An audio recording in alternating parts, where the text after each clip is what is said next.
Nagpunta nga pala kami sa market, sa malaking market dito sa place namin. Sinamahan ko yung kaibigan ko para mamili. Yan, namimili siya ng butter.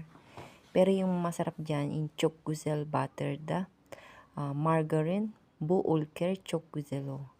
Be turko margarine. Ya, en çok güzel harika da marka. Ya, evet. Ama her şey güzel. Ama fiyat gerçekten inan bana çok pahalı. Lahat mahal, pero lahat sila masasarap. Yan. Dito, magsasalita ako ng dalawang lingwahe. Katulad ng Tagalog and Turkey or Turkish language. Yan. Namimili kami, paikot-ikot, biz, alışveriş. Arkadaşım birlikte. Ben marketim. Adını hiç söylemeyeceğim. Çünkü belki yasakta.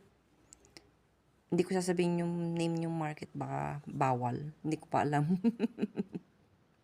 Hiç bilmiyorum. Sadece markete gittim. Gittik. Yan. Marami. Çok yemek var. Ama az para var. O yüzden az alışveriş yapacak. Bu kadar, sadece bakıyoruz, tutuyoruz.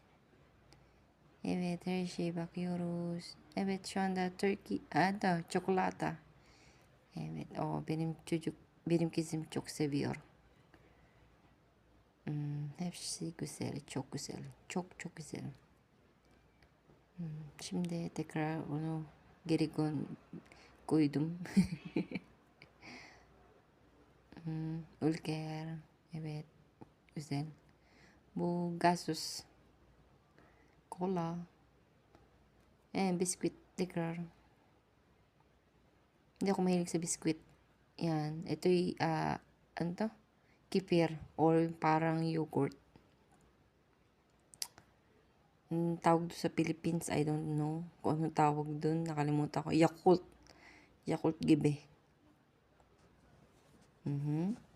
Evet. Lahat yan is yogurt. Evet. Yan, tapos na. Bye-bye.